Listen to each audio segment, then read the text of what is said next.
The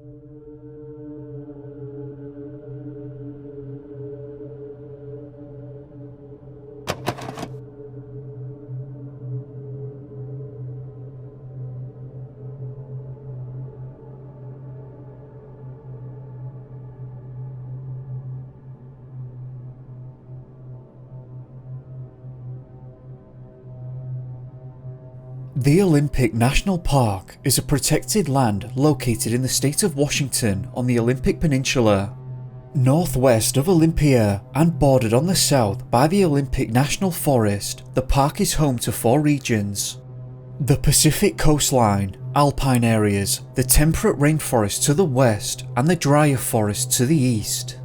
Originally, on the 2nd of March 1909, President Theodore Roosevelt designated the area with the Mount Olympus National Monument status. However, both Congress and President Roosevelt assigned the land as that of a national park on the 29th of June 1938.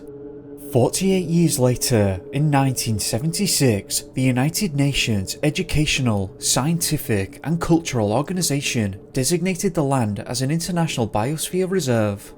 Finally, in 1981, the Olympic National Park was designated as a World Heritage Site. According to NationalGeographic.com, one of the most primeval parts of the lower 48 states, the Olympic National Park covers nearly 1 million acres of the eponymous peninsula in Washington state, 95% of which is designated wilderness.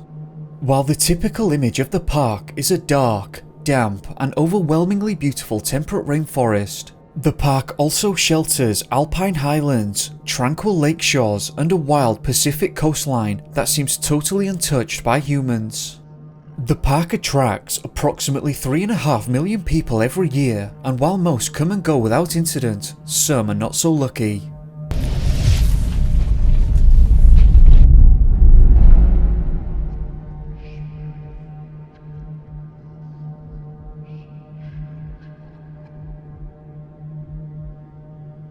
Stefan Bisset, 23 years old at the time, originated from Germany and was an exchange student studying at Oregon State University and was a Fulbright scholar.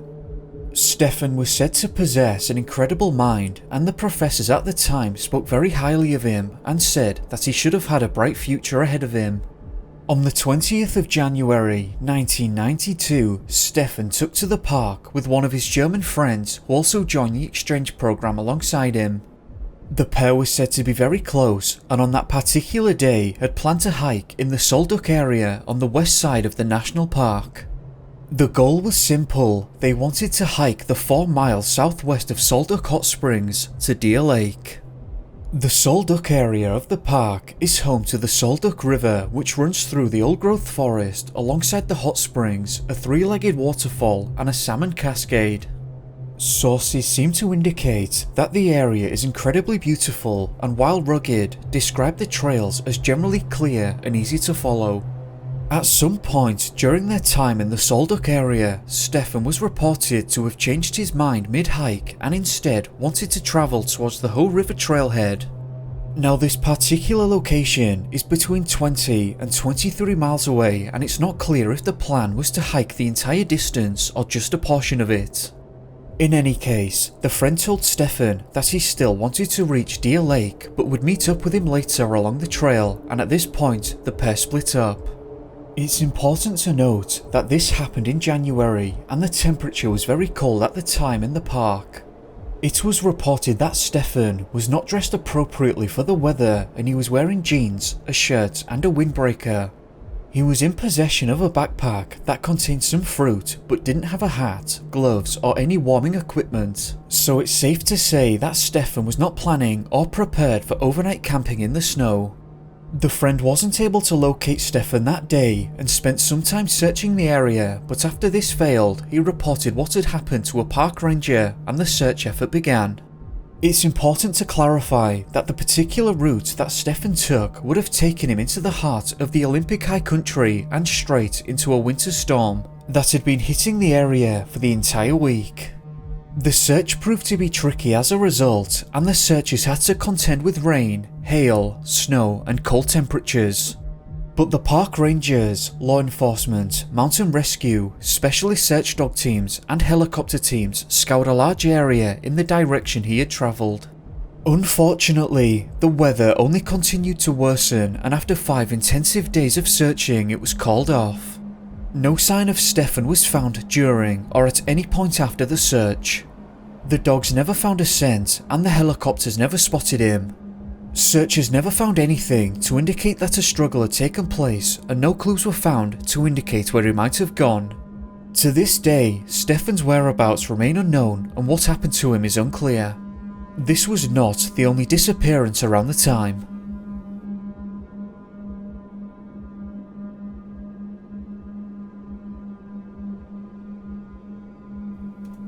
Bryce Herder was 6 years old when he disappeared along the Shishi Beach Trail in the Olympic National Park.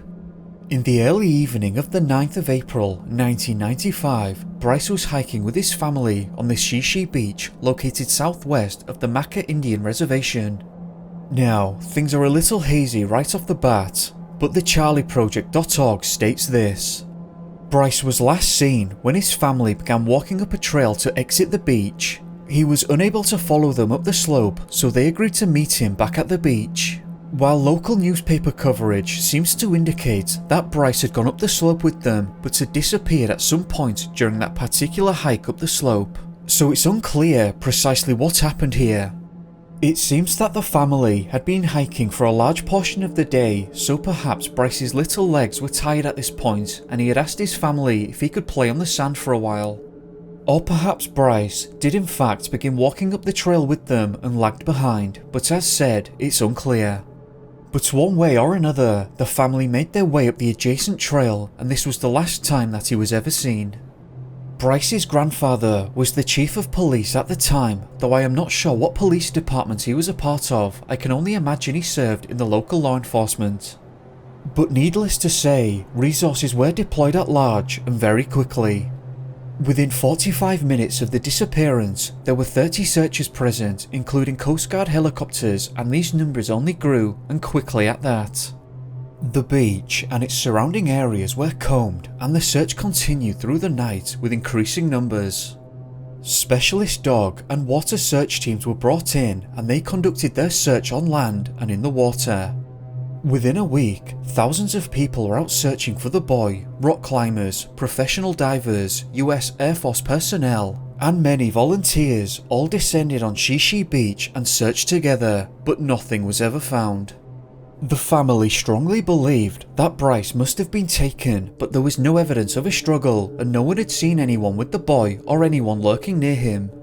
The search dogs never found a scent, and at this point I would like to read a couple of short extracts from the Centralia Chronicle newspaper that was covering the incident as it unfolded. On April the 11th, 1995, 3 days after the initial disappearance, the Centralia Chronicle newspaper reported this. Dozens of people, with the help of a Coast Guard helicopter, a tracking dog and park rangers, searched fruitlessly for a 6-year-old near bay boy who disappeared during a beach hike along the remote Olympic Peninsula coast. Bryce Herder disappeared Sunday during a hike with family members along the northern peninsula's Shishi Beach. When an older brother turned around to look for Bryce at one point, he was gone, said Joe Martin, the Clallam County Undersheriff. Crews from the county and the US Coast Guard searched all night on the beach and in the water. About 40 people, including members of the National Park Service, searched until dark Monday but found no trace of the boy. The Centralia Chronicle updated with the following heading the day afterwards. Footprint may be clue in youngster's disappearance. Search crews, including many relatives of a missing 6-year-old boy, concentrated their efforts today on an area where a small footprint was found. Tuesday's search turned up no trace of Bryce Herder, missing since Sunday. Clallam County Undersheriff Joe Martin said that the footprint was found late Tuesday at the south end of the search area. Authorities say that they do not know what happened to the boy, but foul play is not suspected. Searchers at the time identified something odd, so let's get bizarre. Searchers reported that some footprints were found and that they were believed to belong to Bryce as they were the correct size and matched his footwear. They said that the footprints seemed to go on for a while but would stop and start again with nothing in between. They then state that no further evidence presented itself as to the whereabouts of the boy. This area was scoured and no further trace of Bryce has ever been found, so where did he go? Did he stay on the beach by himself or did he follow his family up the slope? Charlie Project seems to believe that he stayed on the beach, while newspaper reporting seems to indicate that he was with the family at the time. Another important question is what was happening with the footprints. Given that they seem to have intermittent breaks and would just suddenly stop and start, could this indicate that he was being carried? However, there was no mention of any other footprints, so is that scenario unlikely? Again, no one was seen with or lurking around Bryce. So did he just wander off in that direction alone? It's not clear. But after a lengthy and resource-heavy search, no trace of Bryce was ever found. What do you think happened here? This was not the only disappearance to have left the searchers baffled.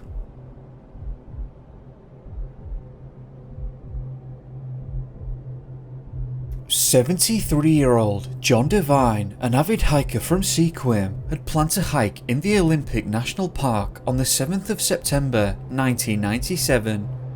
John's loved ones stated that he was very experienced with the outdoors and had spent much of his time hiking and in earlier life, camping.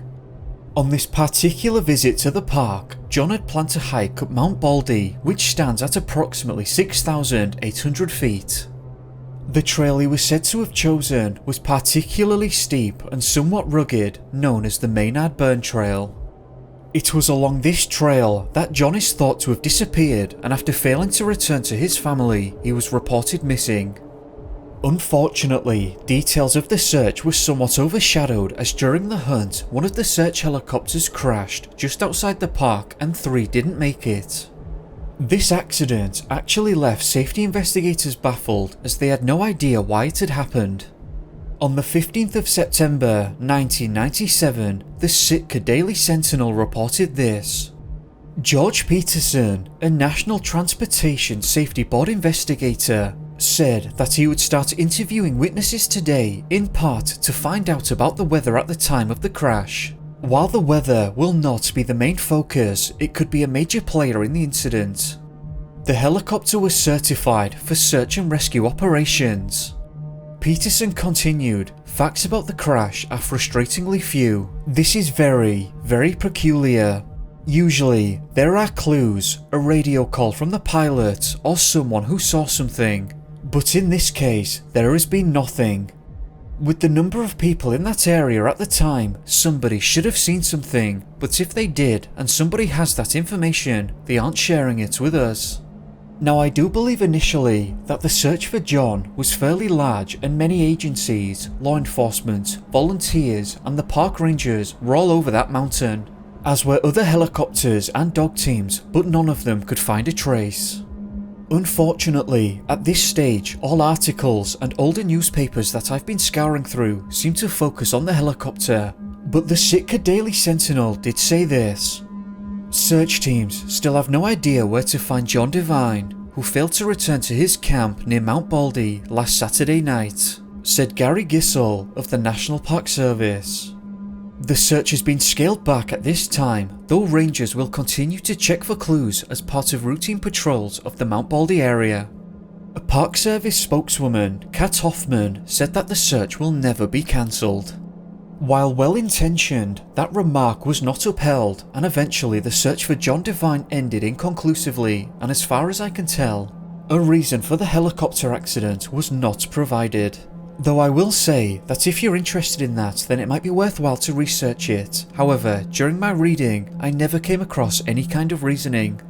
A piece of information that I did manage to find was that shortly after the disappearance, the weather took a turn for the worse, and park officials said that the chance of a successful search dropped sharply as snow and cold swept through the mountainous area of the park. Search Coordinator Sergeant Don Kelly of Clallam County Sheriff's Office said, "If he was walking around up there, we would have found him by now." Over 20 years later, and no remains or even a trace of John has ever been found. which unfortunately adds him to the list of unsolved disappearances in the national park system. Now, while there are other disappearances that took place after this one, let's fast forward 9 years to get towards more recent times.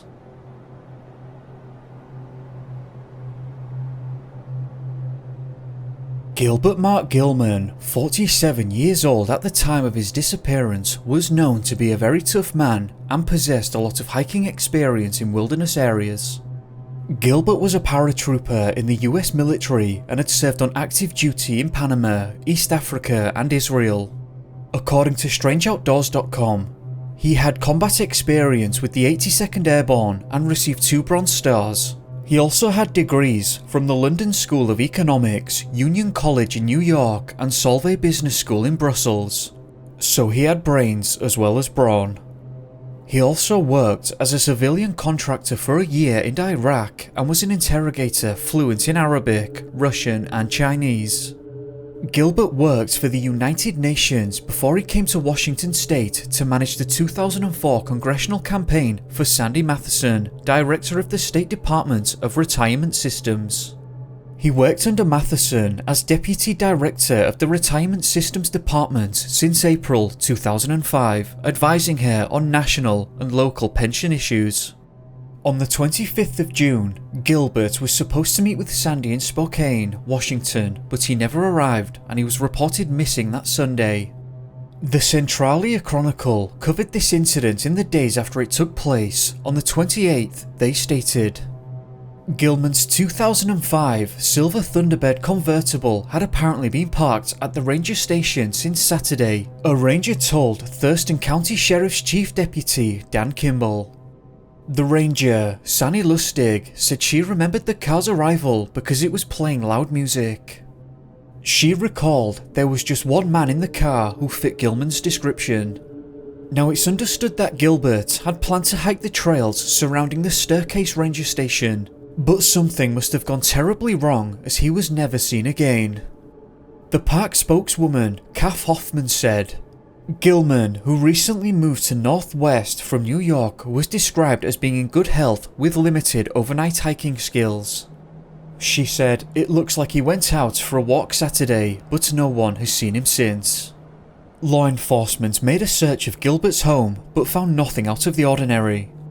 The search in the park began quickly and was launched by land and air.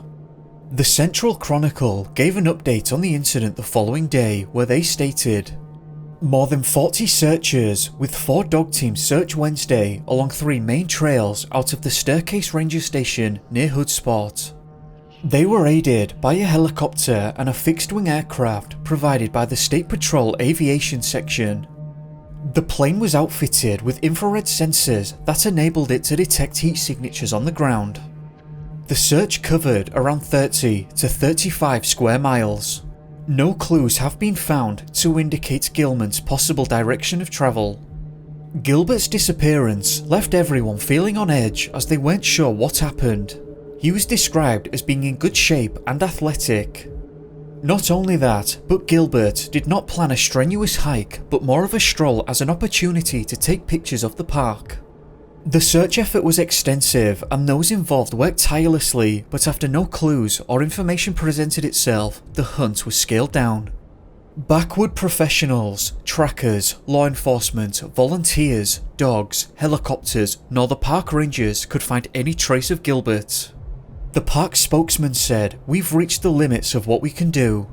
The Park Service and all involved spent over 5,000 hours combing the land for him, but ultimately to no avail. Kat Hoffman also said something that some found unusual. "We've explored both the logical and the more remote scenarios of what Mr. Gilman may have done, decisions he may have made and the routes he may have chosen, but none of them produce results. We found nothing to help determine where he might have gone." Gilbert's family and searchers alike were left astonished at the lack of understanding as to what may have happened. There was no sign of a struggle, no ripped clothing, equipment, no remains, no scent, and nothing trackable. The family left an upsetting statement saying that they could not believe that he had just gone missing on a casual afternoon hike in the national park. His mother said that he had his laundry in his car, which he had planned to do when he returned home. So what happened to Gilbert Mark Gilman? Given that he had experience in the wilderness, perhaps not with camping, but certainly with hiking, it's unlikely that he had just wandered off the trail and gotten lost. It's worth pointing out that the trails around the station are well marked as far as I can understand from various reports. It was a disturbing disappearance that left searchers wondering just what took place. Now let's have a look at the final disappearance.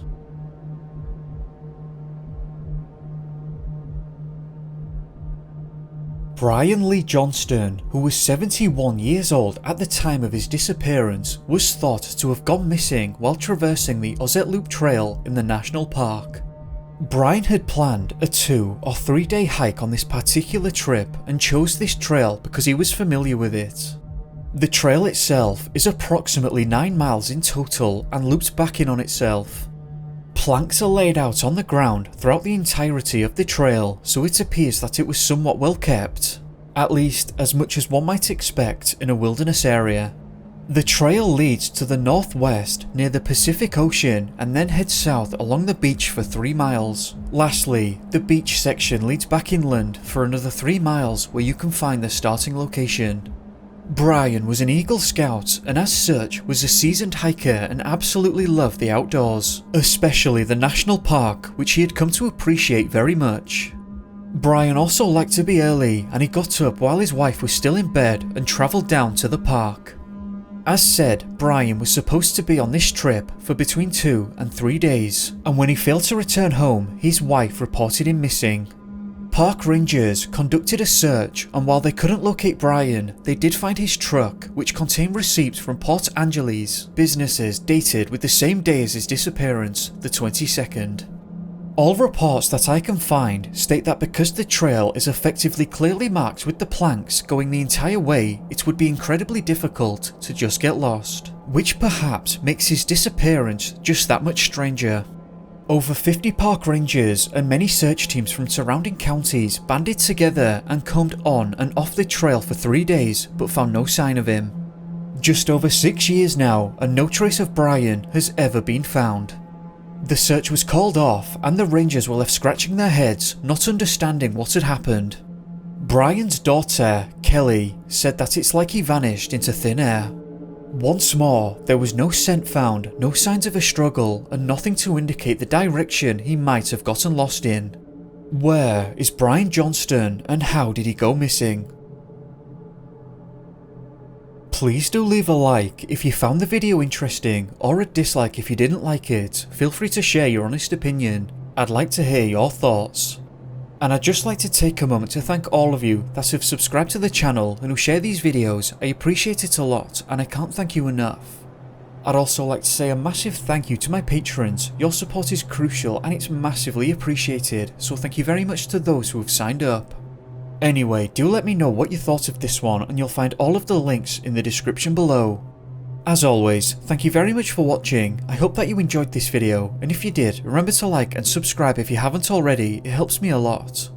I hope that you have a great day, or evening depending on where you are. Be safe guys, and I'll catch you soon. Peace.